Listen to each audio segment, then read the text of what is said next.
You see Kneisler, that blue-black Tezzeret control. He is on the left. Gaby, she's on the right here. As far as the list she's playing of Merfolk, a fairly standard list. Most of the 4 ofs you'd expect. 1 copy of Kira, Great Glass Spinner in the main deck. Kneisler has a couple of bullets in his deck. He has a Miser's Chalice of the Void. That's not going to do a lot of work here, particularly if Gaby has an Aether Vial.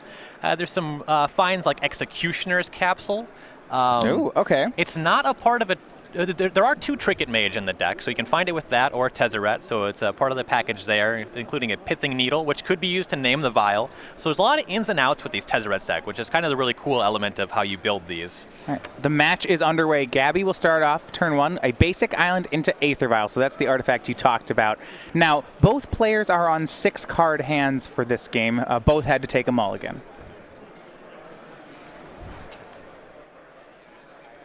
Yeah, so there's going to be pressure on the Tezzeret player to get up to 4 mana. There's a lot of very expensive spells in the deck, so given the fact that Merfolk is run so efficiently and that Gaby has the Aether Vial, the mulligan's going to benefit her more than Eric. So Gaby will play Silvergill Adept, revealing Harbinger of the Tides, playing the 2/1 and drawing a card, and then she'll pass the turn. Sacrifice of Polluted Delta for Eric. Now, he's just blue-black. Sometimes we see Grixis or Sultai versions of this deck, but I believe on his side it's just a 2-color build. Yeah, and the thing about playing with Tezzeret Agent of Bolas is that you have to make room for so many artifacts to guarantee that you're hitting with Tezzeret that it's really hard to make room for a bunch of colored spells. Found a copy of Watery Grave. Eric draws Sword of the Meek for the turn, plays Island, and passes back. Now, normally, the Thopter Engine Sword of the Meek, or Thopter Foundry Sword of the Meek combo is good against creature decks, but looking at Gaby's side, the fact that Eric naturally plays Islands may make it hard with Island Walk for him to assemble the combo. Yeah, the Island Walk is quite good. Eric won't be able to jump in front of the Merfolk, and they can attack for quite a lot more than the life he can gain. In this matchup, what Eric's going to be leaning on is removal spells and things like his 2 copies of Ensnaring Bridge and his 2 copies of Damnation. Right, Gaby's going to cast Spreading Seas on the Watery Grave. Now, before it turns into a basic island, Eric's going to use that black mana source to cast Disfigure on Gaby's Silvergill Adept. Yep, and this could be indicative that Eric doesn't have another black source. It's also just the case that he probably just wanted to use that removal spell one way or the other that turn. Sure, that makes sense. No 3rd land for Gaby. On Eric's turn, he plays a Darksteel Citadel and passes, but Gaby will use the Aether Vial to put Master of the Pearl Trident into play. So there's that Island Walk we were looking at. Right, and despite Eric being a 2-color deck, we see with the Darksteel Citadel on his side, he has not played another black source yet. So he's on blue-blue and colorless right now. So the Spreading Seas is more relevant than you might think in some of these games. Yeah, it looks like Eric's holding up the card Thirst for Knowledge. He had the option to make some sorcery speed plays there, like a Spellskite, but didn't. I really like Gaby putting that Harbinger of the Tides into play right here. She knows against this blue-black kind of slow deck. We see the Darksteel Citadel. We know that our opponent's on artifacts, so we're not really going to get value from that Enter the Battlefield effect, so I like getting that body on the table. Yeah, so she put the Aether Vial up. She tapped it on upkeep to put the Harbinger of the Tides into play. Then put the counters up to 3. On her turn, played Lord of Atlantis and attacked with the Master of the Pearl Trident. He is a 3/3 Island Walk, and that puts Eric down to 16. Now, a lot of power in the play for Gaby. Eric will cast Thirst for Knowledge, discarding a Spellskite. That said, Gaby putting the Lord in first, she did miss a point of damage on that turn. Had she just put the Harbinger in first, she would have 2 Lords pumping it as opposed to 1 Lord on that turn. Unclear if that's going to matter in this game because Eric's answers are going to be things that deal with all of Gaby's board, but Eric will get a 1 basic swamp off a Polluted Delta.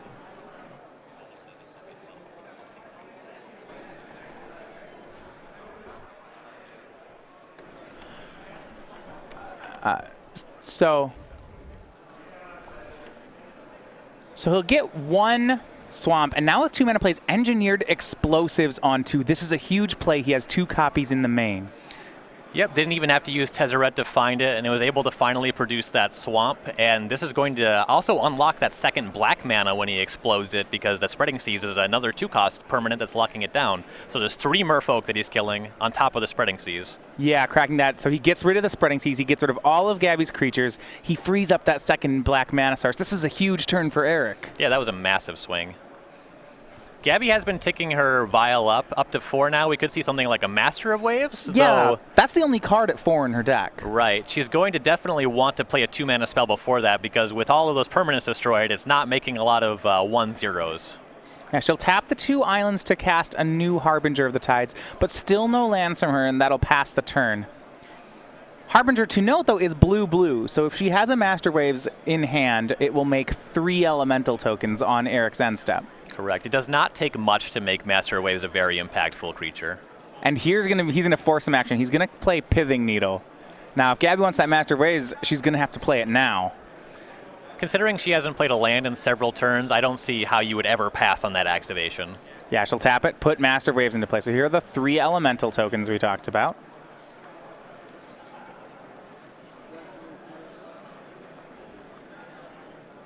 He's gonna put the trigger on the stack. It's the Master Waves enter the battlefield trigger is going to try to make elementals. Yeah, if there were a removal spell for the Harbinger in response, we could see the number of elementals impacted. Yeah. 3 of them made, all 2/1s.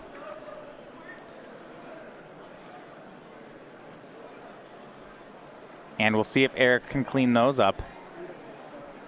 Yeah, the Pithing Needle will still name Aether Vial. And Eric will cast Trinket Mage. Pretty bad form to use the Scars of Mirrodin Trinket Mage. Big fan of the 5th Dawn art myself.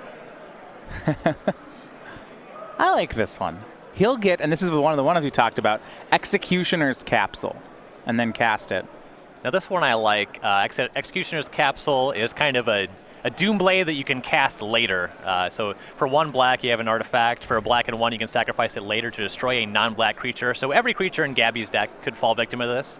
One reason that you see players sometimes splash green in these decks is so you can play Glissa the Traitor, so you can keep recurring your Executioner's Capsule. We're not getting that fancy this weekend. It's just a tutor target for our Trinket Mage.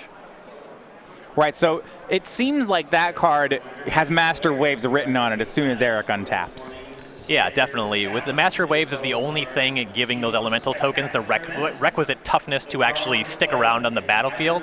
So cleaning up the Master Waves would kill all the tokens as well. And that's also the reason that the Master's not attacking here. It doesn't want to end up in combat with that Trinket Mage. Well, here's a big attack for Gaby. She casts Marrow Regery. That will pump all her Merfolk creatures, which actually right now is just 1 card. But it does make her Harbinger of the Tides into a 3/3. So she'll attack with the Harbinger of the Tides as a 3/3 and 3 elemental tokens. Those are all 2/1s. This is an attack for 9 if Eric doesn't block any of it. Yeah, he'd be dropping down to 6. The Merfolk deck doesn't have much in the way of reach, but until Eric can get an Ensnaring Bridge online or start making the Thopter combo, he could just die to that a creature's coming down after taking this much damage, even if he could sweep them all up. Looks like he will take the full 9 damage. He goes down to 6. Draw for the turn, and that's a big one. It's a copy of Damnation. Yeah, he already has this board pretty easily under control with just another removal spell with the Capsule, but I have to figure that we're pulling the trigger on Damnation anyway. Yeah, Gaby's down to 1 card, right? Yep, and this way you also just will have the Executioner's Capsule later. It's not like she's going to be able to play 3 creatures on the following turn with 1 card in hand. Damnation will be the play. Now, I don't believe he has a 3rd black source, so he can't leave up this Executioner's Capsule for the turn. But what he will do is cast Sword of the Meek and pass the turn. So unless he has Thopter Foundry in hand already, I don't really like casting Sword of the Meek. Usually you want to discard that to Thirst for Knowledge. There are only 2 copies in his deck. And he's cast 1 already. Right, so he's not drawing to that so much, but also just the sword doesn't really do anything on the battlefield. Yeah, you know, you're going to look at that. Why would a deck with very few creatures play this equipment? So Sword of the Meek is part of the namesake combo in the deck. What he'll do is sacrifice it later on to the card Thopter Foundry, which we're going to see here in a second. Okay, there it is. And here's the interaction. All right. So Sword of the Meek, the important part is that whenever 1/1 comes into play, enters the battlefield under his control, it will Sword of the Meek will come out of the graveyard and attach itself to that 1/1. Now, for Thopter Foundry, sacrifices a non-token artifact, namely the Sword of the Meek, to create a 1/1 Thopter creature. So for 1 mana, Eric gets the ability to make a Thopter and gain a life as many times as he wants. Yeah, as many times as he has the mana to activate, rather. Yeah. He would want to do it infinite times. Though for the Merfolk deck, there aren't main deck ways around this outside of Gaby assembling a massive amount of island walking power. With the Executioner's Capsule online, with her being so shy on cards in hand and permanents already on the table, I have a feeling that this Thopter Sword is going to run away with this game. The Vapor Snags in Gaby's decks aren't going to help her very much right here. 4 Thopters made on the end step for Eric. And what's more, the impressive half of this, especially in the creature matchups, is not just that it makes 4 1/1s, but that it gains 4 life while doing it. Right. I spoke earlier about how going down to 6 was not necessarily the safest proposition, but that life total is going to get much higher in a hurry here. Already up to 10 and untapping with 6 mana, potential 6 additional life. Yeah, and the last Thopter that was made, the Sword of the Meek actually just will still be equipped to it as he hasn't sacrificed it. So you see 3 Thopters sitting around there, and then a 4th one with the Sword of the Meek on it as we go back to Gaby's turn. Her window to win, as you mentioned, is closing very quickly here. This is the stage in the game where if you were playing a deck that you're trying to hide some technology, in Gaby's position you might consider conceding. But the fact that she's still playing this game might make Eric think that she has outs to the Thopter Sword combo, which she really doesn't. So with this much time on the clock, she could strategically be staying in this game to make him think that she has a chance of actually winning. She will Vapor Snag away the Thopter that was equipped. So Eric will go down to 9. Then play Spreading Seas on the Darksteel Citadel.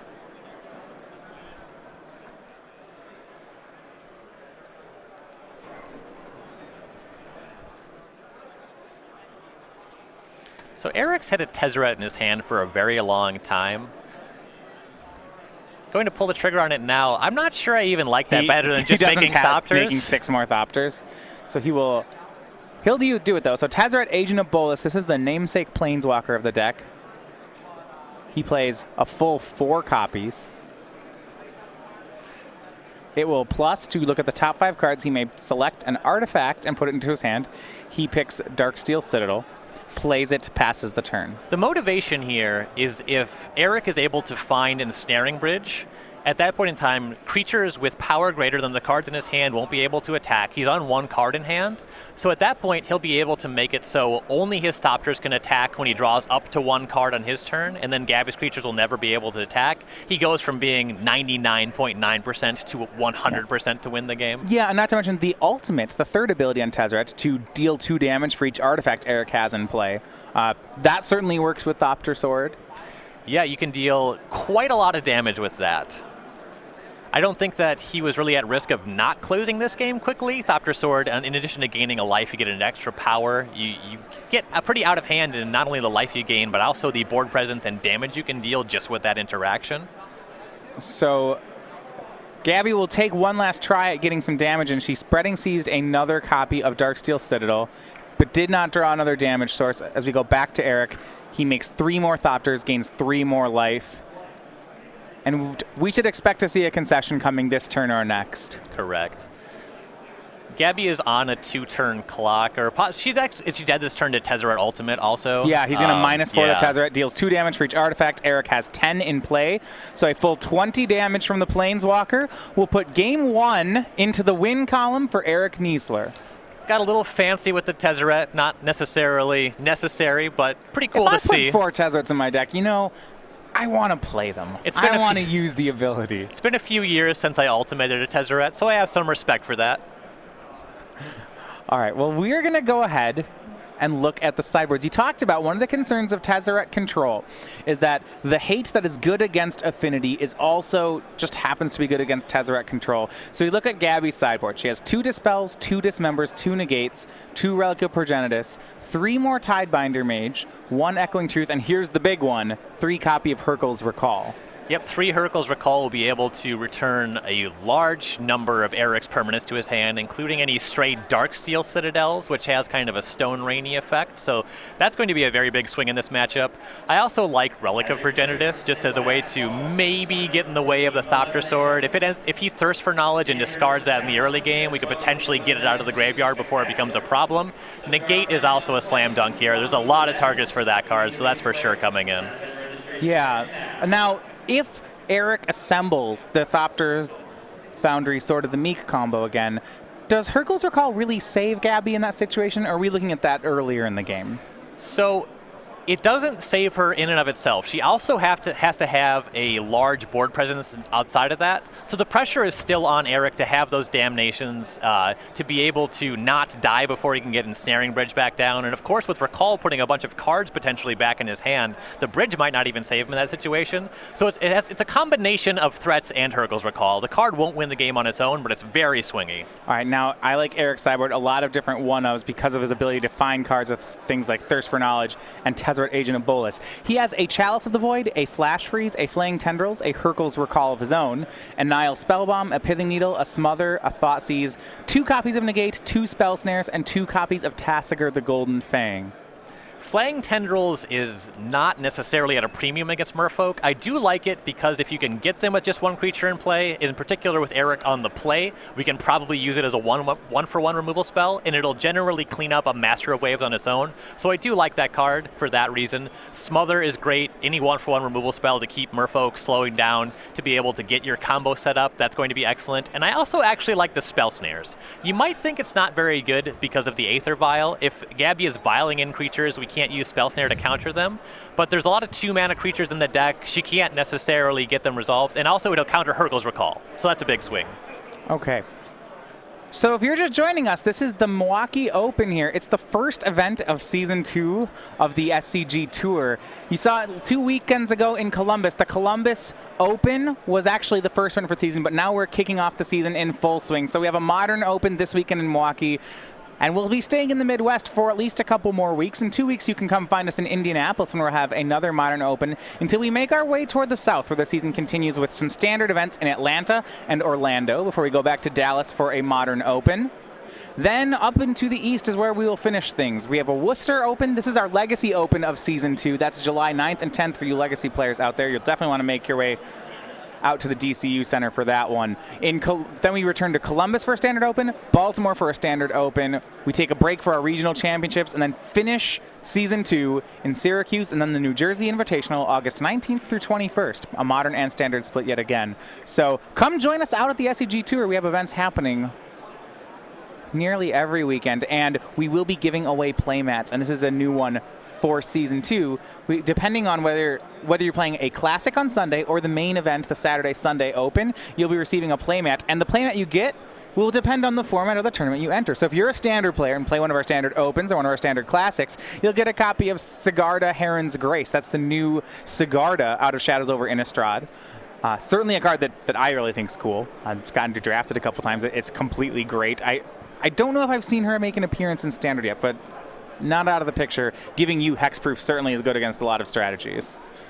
If you play Modern, we have the art of Ghost Quarter. And this is, you see kind of the Innistrad landscape of Ghost Quarter. Ghost Quarter was printed in original Innistrad, so harkening back to Standard, this is a staple of Modern. And if you play Legacy, we have, of course, the Legacy staple from Innistrad, that is Thalia, Garden of Thraben, the 2-1 first striker that everyone enjoys out of Death and Taxes. She's on the art for the Legacy events. So all 3 exclusive playmats in any Open or Classic here on the SCG Tour. Yeah, Thalia is the Legacy playmat, but she's actually been making some splashes in Modern. We might see her this weekend. There's the Eldrazi Aether Vial deck that people have been playing with Displacers and Thalias to just kind of stop the nonsense that you're doing. It's an evolution of the deck that people would call Hate Bears. I was going to say, boy, that Hate Bears deck. Yeah, Displacer's more of a gnarled mass, so it's like it's just a 3/3 for 3. Hate masses. I don't know what you would call that deck. I do like the Displacer as a 3/3. One of the cards that people use against those white creature strategies is the card Pyroclasm, and Eldrazi Displacer conveniently with enough toughness to sneak by that. I've heard the name Eldrazi in Taxes, Yeah, I could see using Eldrazi as a synonym for death. They're a very unpleasant thing, and of course, on the plane of Zendikar, plenty of people have been killed by them, so bad times. So it looks like Gaby's taking a mulligan here, going down to 6, and this time Eric's keeping on 7, I believe, so there was some discussion about who both players mulligan to 6 benefits more, but obviously one player going down for more is worse. So I want to talk about a rules interaction there from the first game. Each time Gaby was playing a copy of Spreading Seas, she was targeting Darksteel Citadel with it. Now, with how layering rules works, when you put a Spreading Seas on Darksteel Citadel, it actually is still an artifact. It's no longer, it becomes an island, but it's still something, so it still counts for Tezzeret. You can still sacrifice it to Thopter Foundry. Okay, and with no actual colorless requirements in Eric's deck, she's actually technically making his mana better. Yeah, so I think ideally, I mean, a deck like Eric's, there aren't very many great targets for Spreading Seas. I would not be surprised if Gaby sideboards them out for games 2 and 3. Right, I would certainly be siding them out, and if I had them be targeting Watery Grave or basic Swamp. Right, so the reason they play that card is that a lot of her creatures, Lords grant creatures island walk, and not everyone is nice as Eric to just play islands for her. Here's a Darkclick Shores from Eric. That's not an island, so... Touche, Eric. He will Needle Aether Vial. And here's a big turn of events. Gaby keeping a 7-card hand. She started off on a turn 1 basic island, but then on turn 2 had no plays and just passed the turn. Turn 3, she'll cast Curse Catcher, and it's going to be an Anticipate on end step for Kneisler. So Gaby's kept a 1-lander on the play, and it really looks like it hasn't paid out. Yeah, with Merfolk being so dense on 2-mana threats, keeping a 1-lander on 6 I think is very forgivable, and her hand could actually be very good if she's able to find that second land. This was a 7, though. Okay, she was down a card? Correct, okay. Yeah, she mulliganed to 6. All right. So keeping a 1-lander, maybe scry a card to the bottom. She's thinking if one of these top 2 cards is an island, I'm in the game. Right. Keeping a 1-lander on 7 without an Aether Vial, that's probably just wrong, but I think that what Gaby did here is very likely correct. Well, she does hit the island. It is turn 4, so we'll see if it's too late. She'll go ahead and cast Lord of Atlantis, pumps Curse Catcher, and swings it. Now, Eric will disfigure the Lord of Atlantis. And important to note, he has an extra land up when casting this disfigure. Right. And the Curse Catcher for Gaby is one of very few, quote, interactive spells she kind of has in her deck. It could potentially block a Damnation down the road, but for now, attacking for 1 is not a tremendous game impact. Eric's going to cast Thirst for Knowledge. I am surprised here. He's tapping 3 for Thirst for Knowledge main phase. Gaby's not curse catching it. Yeah, and you almost think that Eric wants her to curse catch that spell with him timing that draw spell during his main phase. Well, it's either that or he's searching for a land drop.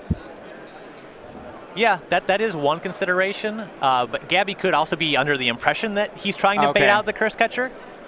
I think if my opponent just plays an instant on their main phase to find a land when they already have 3 lands in Modern, I feel like I'm being baited. Well, she won't take the bait, so on her turn she plays another Lord of Atlantis, swings with Curse Catcher, this time for the full 2 damage, but she has Eric down to 17. Eric has not helped her out in the department, you know. No polluted deltas getting sacrificed, no watery graves coming into play untapped. And here's the Executioner's Capsule for Kneisler. And the other thing, that Curse Catcher, it's just a 1/1 on its own. As Gaby plays more Lords, it attacks for more and more. Also, it was the only creature she had in play. She stumbled on land, she missed a land drop, so she has to keep that pressure up. If she's just sacrificing Curse Catcher to counter a draw spell and then just untaps with no creatures, she just is falling further and further behind. Even though the board presence wasn't significant or very huge, it was still something. She has to keep pressure up somehow. As we were talking about with Hurkyl's Recall, it's a good card in this matchup. It doesn't matter if she's not attacking. Yeah, if she has a Hurkyl's Recall in hand right now, you wouldn't really care, would you? Right. So here's the swing from Spartz. The Executioner's Capsule will execute the Lord of Atlantis. Kneisler takes 1 and goes to a healthy 16. That Pithing Needle sitting in play is on Aether Vial. He has not seen a copy of the artifact yet, but the card's just so powerful in the Merfolk strategy that he's willing to name it in the dark. Yeah, there's really nothing else that you would name. There used to be a Merfolk Lord that had an activated ability from Rise of the Eldrazi. Merfolk Sovereign. Coral Helm Commander was the card's name. Yeah. It had level up. It was just a 2/2 on its own, and it could become a lord by leveling it up. That one doesn't make the cut anymore. Inquisition of Kozilek for Kneisler. There you see Coral Helm Commander on screen. Just a lowly 2/2. Not a great Pithing Needle name anyway. Gaby will negate the Inquisition. What about Merfolk Sovereign? I liked that guy. He's from one of the core sets. Merfolk Sovereign does have an activated ability. I've never seen it get used, to be fair, but it exists. Thoughtseize here for Kneisler, and now we get a look at what Gaby's sitting on. She has a copy of that Hurkyl's Recall, a Phantasmal Image. Those are on 2 mana. On 3, she has Marrow Regery, and on 4 mana, she has 2 copies of Master of Waves. Yeah, so when the Inquisition was pointed at her initially, her only non-creature spells were Negate and Hurkyl's Recall, so she snaps off the Negate there. That makes a lot of sense. You're protecting your hand, you're also protecting Hurkyl's Recall, which is probably just the better spell, and then the second discard spell is going to clean that up. Yeah, well, if you have no plays, it's always correct to negate a Thoughtseize style effect, right? Because they could always just take your negate, so might as well stop them from seeing your hand. They could take the Negate, yeah, and you disguise your hand, exactly. And you see Kneisler, he's going to take that copy of Hurkyl's Recall. And now starts to build toward the combo. Executioner's Capsule in play and Spellskite in play. Spellskite is kind of an odd one to have in the deck just yet. If he's able to kill every Lord, it is a good blocker. It's certainly checking the Curse Catcher right now. So right at this point, just how many Executioner's Capsules do we have in Kneisler's deck? This is the second one we've seen him play this game. Well, we have 2 in the main deck and end of list, but he's got them all, I guess. Yeah. This card's really neat. I assumed it was a one of Trinket Mage target, and then he played a second one. I was like, maybe this card's just good. Well, he has 2 Trinket Mages. So you have to have 2 capsules. Yeah. A lot of his other finds with Trinket Mage are just kind of bullet targets. Capsule's the kind of card I could see wanting to tutor for twice in the same game. Rough play here. Eric on his turn casts Sword of the Meek. Gaby negates the Sword of the Meek. That's... So this... I'm not saying it's wrong, but it's not where you want to be. I think that this is possibly a misstep for Gaby. Typically, you want to save that negate for a more impactful spell. The thing about Sword of the Meek is as long as Eric has a second artifact when he plays Thopter Foundry... It comes out of the graveyard. Right. You almost never want to counter the Sword of the Meek. Unless you counter Exiles, and then it's okay. Correct. If you had, say, a Dissipate... Yeah, a Dissipate. Yeah. I suppose there aren't too many that do that.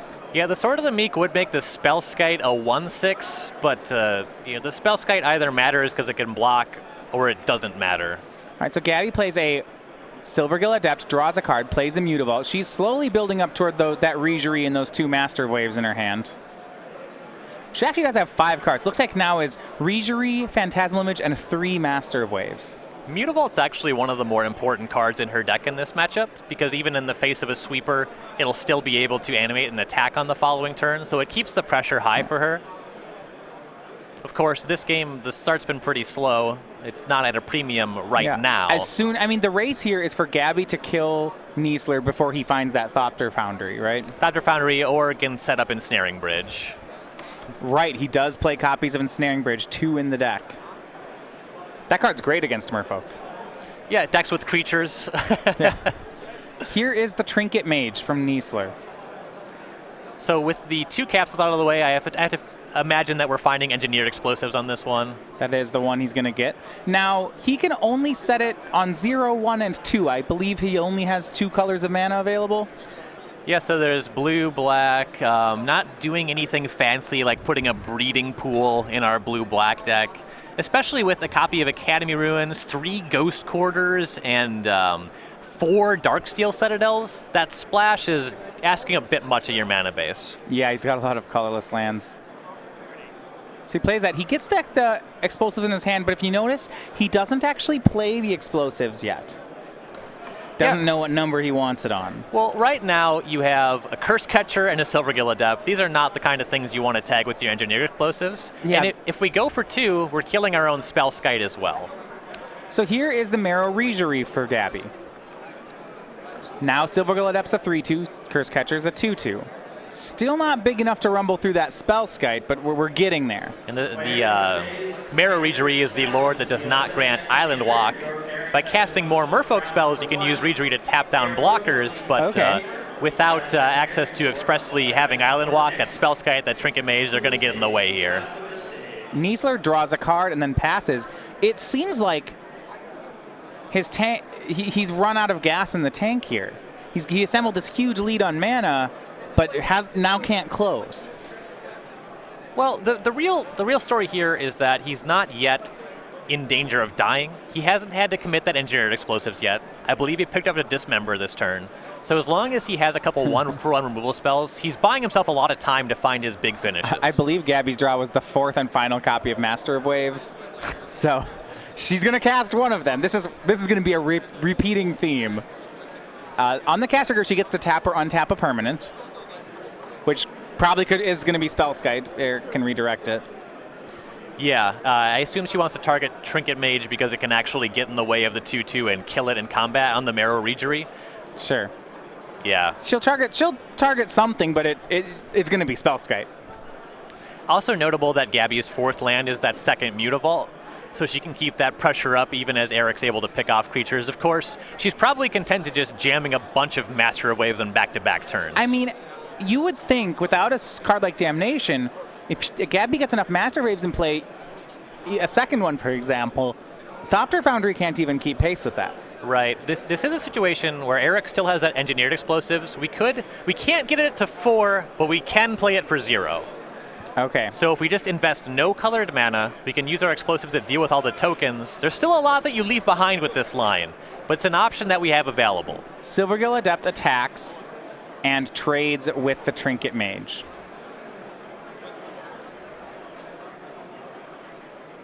Now Executioner's Capsule from Kneisler. He's thinking about targeting that Master Waves. He's going to target the Marrow Rejury. Okay.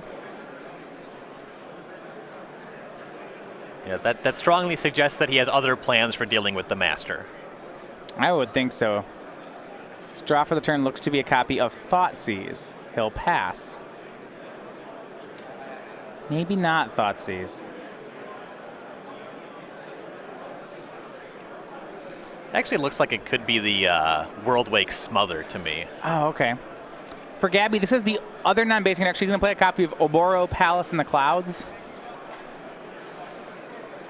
It's basically an island. Oboro is a neat one.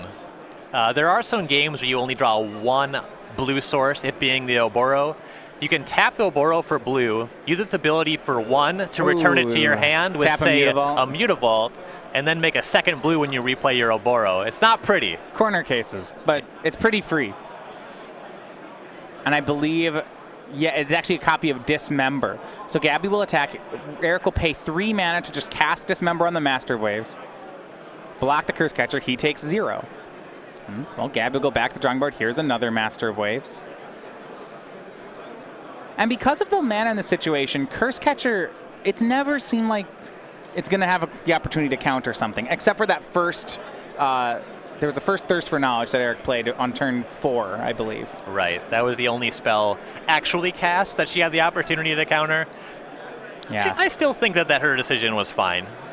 Danger here now if you're a Gaby Spartz fan. Eric has found a copy of Ensnaring Bridge. While it's not a card that will win the game, it will certainly go a long way to stopping him from losing. So now no creature with power greater than the number of cards in Eric's hand can attack. That includes his own. But 2 cards in his hand, I believe. Yeah, he had 3 cards in hand, so now he played Engineered Explosives for 0. I think to get his hand size down. Gets his hand size down, also is able to deal with these elemental tokens if that's the route we want to go. Smother on the Curse Catcher. He's just trying to empty his hand here now. Gaby gestured, sacrifice the Curse Catcher to make you pay 1 more, as Merfolk players do when you target a removal spell. Eric doesn't bite, leaves up his 2 mana. He didn't pay. He didn't pay, so the spell did still not resolve because the target wasn't in play, but... Well, it didn't get resolved because it got countered. Oh, yes. That was why, yeah. So even if you paid the 1, it wouldn't resolve because of the reason that I said. There's just no... It got countered, yeah. There's no way to resolve that spell. We go back over to Spartz. Now 3 cards in hand. She has a copy of Master Waves. It looks like a Master of the Pearl Trident. None of these deal with Ensnaring Bridge, though. For now, what her plan is to build up enough power to kill Eric in one turn. With that Engineered Explosives on 0, it's going to have to be cards with converted mana costs. It's going to have to be casting things like this Master of the Pearl Trident, and eventually she needs to find Hurkyl's Recall, hope Eric doesn't have Spell Snare, and kill him in one turn. So she gets 20 power worth of creatures. Hurkyl's Recalls Eric's board. Attacks for, well, 12. Right. That's a tall order. She has already one covered 3 Hurkyl's Recalls was Inquisition of Kozilek early in the game. I assume the other 2 are in the deck. Right.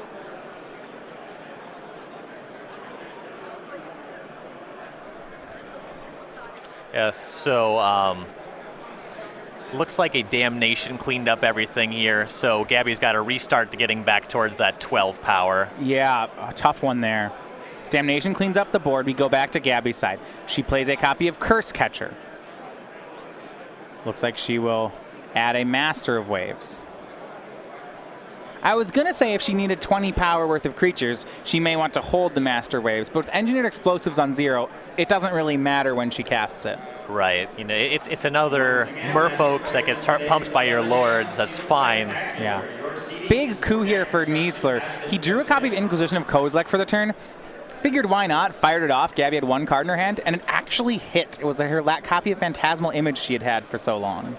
Well, with the number of Master of Waves that she's cast in this game, it's either a land or that card's going to hit, pretty much. I suppose Master Waves is the only card in her deck it doesn't hit. And correct. She's played 3 now. Well, here's a lot of mana. Oh, baby. 5 mana for Silvergill Adept. So if you want to play Silvergill Adept to draw a card, you can reveal and revoke in your hand, or pay 3 more. Generally, you try to do the first. Full retail. Paid sticker price on this Silvergill Adept. Draws a card, passes the turn. Curse Catcher did sneak in 1 damage there to put Kneisler down to 11. It's the only creature that can attack right now, as Kneisler has 1 card in his hand. Yeah, hanging out.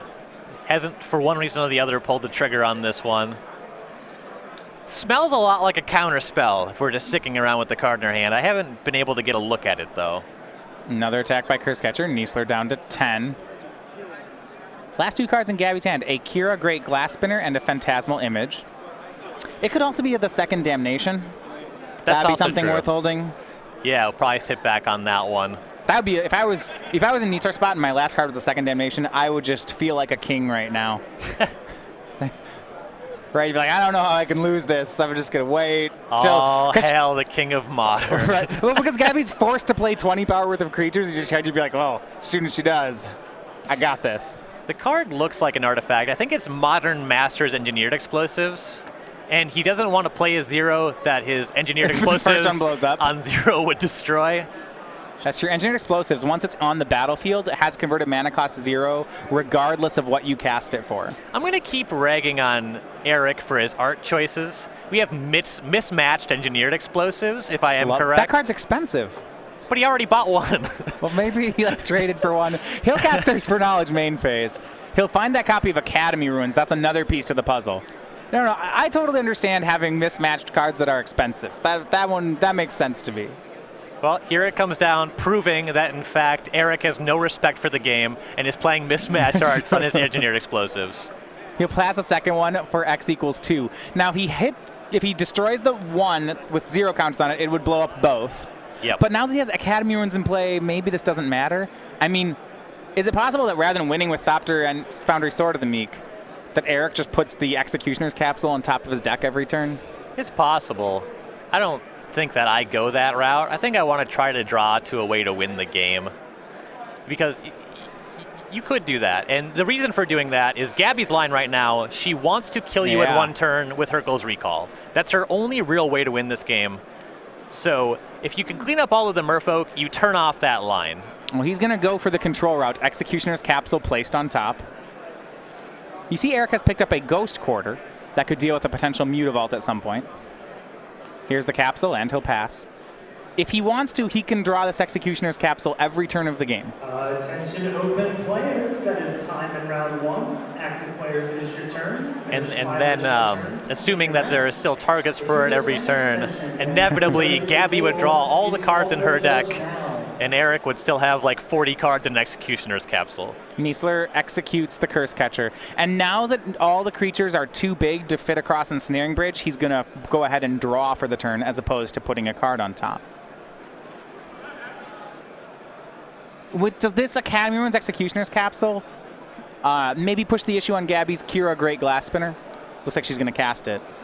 Yeah, she doesn't want him to just be able to pluck away creatures every turn. She's still building towards that Hurkyl's Recall and kill you one turn. This forces Eric to do things like start popping Engineered Explosives, try to find another sweeper like Damnation or Flaying Tendrils. Play another Ghost Quarter and pass. Remember that Eric said it before, cannot set an Engineer Explosives on a number higher than 2, so he cannot use that to answer Kira. Correct. With those 2 Ghost Quarters now, those Mutavaults are no longer part of the issue for Gaby drawing Hurkyl's Recall and killing Eric in one turn. Well, here's that second Trinket Mage. He's already found both capsules, though. He can't find the second one. He should be playing a third. We can play 4. We found both of our explosives. We found both of our capsules. This is clearly an error in deck building as we find Darksteel Citadel when we already have 40 lands in play. When we draw Thopter Foundry, it'll be great. We'll have so many. We'll make so many Thopters. When we draw Tezzeret, that's an interaction that's real. Indestructible 5/5s. With the Ensnaring Bridge, it can't attack, but you know. Ink System Kozak the draw for Kneisler. He'll cast. Gaby has Harbinger of the Tides, Phantasmal Image, and Island. These turn 15 Inquisition of Kozaks keep hitting. That card is working way beyond its pay grade when that happens. Well, with the Engineered Explosives on the table and the fact that Gaby has to manage... It's on 2, yeah. Well, Gaby has to manage trying to make a lethal attack in one turn and also not just losing to Damnation when Eric draws and casts it. Those Inquisitions stay live for this reason. Yeah, he selects the Phantasmal Image. I would have maybe expect a copy of Master of Waves to be made at some point here. I don't know. She still can't do anything until Hurkyl's Recall is drawn. Correct. Eric draws and passes, so plenty of time here for Gaby. But until she does Hurkyl's Recall, we're hanging out. Eric's last turn was slightly different from drawing and passed. He cast Sword of the Meek, which... Ooh, okay. No creatures in play, but I like it. And now, copy of Tezzeret, Agent of Bolas, one of the 4 of walkers in his deck. That should end the game in one turn here. He'll +5 it. Look for another artifact. Looks like he's found a Darksteel Citadel or Ensnaring Bridge. He'll take another bridge. Second Ensnaring Bridge can matter a lot against decks that are trying to destroy your artifacts. That's not really a difference maker against Hurkyl's Recall. No, it bounces all the artifacts. Yeah, but just finding another artifact is... I don't know if we're at the threshold for Tezzeret to be lethal. Do we have 10 artifacts in play? We have to be close. Ensnaring Bridge is the play. He plays the second one. Well, he has 6 permanents in play as artifacts, and at least one of the Darksteel Citadels is still in his deck. So we have the potential to de-drain for 18 at the moment. Right. We're very close. If we're not lethal, we can take a turn off to plus Tezzeret, find another artifact, and then build towards making it lethal that way. Yeah, we could just find Thopter Foundry. I hear that's a good card. Yeah. He'll plus Tezzeret again. Keep looking. There on the top of the deck is the card of the day. It's Thopter Foundry. It's the second half of his 2-part combo. He will draw it, put it in his hand, and now that land count, oh boy. Here's Thopter Foundry. Eric's just on Cloud 9 right now. He's playing all of the magic. Gaby's not playing any magic. Yeah, he's going to smother the Silvergill Adapt. He's got to get his hand size low enough that the Thopters can attack. Or just showing off. Still had this one, Gaby. I suppose he has the play, end step, make 8 Thopters, untap, -4 Tezzeret, drain, for 30, 40 damage. Yeah, I mean, he still has explosives on 2. Casting Smother at all is kind of not... He could make a Thopter token and smother his own Thopter token for all the more that play mattered. Just to show off. Look at these things I can do. That's what I do on Magic Online when my opponent doesn't concede in this situation. Start killing your own creatures? Yeah, just like, I can't lose. Very sporting. I'm not a nice guy. So this appears to be the last turn for Gaby. If she has not drawn a Hurkyl's Recall, she will not be able to stop this Tezzeret from ending the game. Yep, for a while here, it's been Hurkyl's Recall or bust. Previously, it was trying to find Hurkyl's Recall to actually kill Eric. Now she needs it just to stay alive. She'll cast Marrow Regery. Cast Master the Pearl Trident. Here's the whole team. But pass. Yeah, Eric going to activate Thopter Foundry Sword of the Meek to make 8 Thopters gain 8 life. Looks like just 7. I think it'll still be enough. Yep, minus 4 on the Tezzeret here is going to close this game out in short order. Reaches for that die immediately. Tezzeret goes to 1. And that will be the ultimate ability on Tezzeret. Gaby loses 2 life for each artifact Eric controls. Well, he's got at least 10 of those. So, game and match 2-0 for Eric Kneisler. He is your round 1 winner. Look at how happy he is with himself. He really accomplished something there. Casting and Snaring Bridge. I hope they never ban this card, is what he's thinking. Yeah. Even without the bridge really put a nail in the coffin, but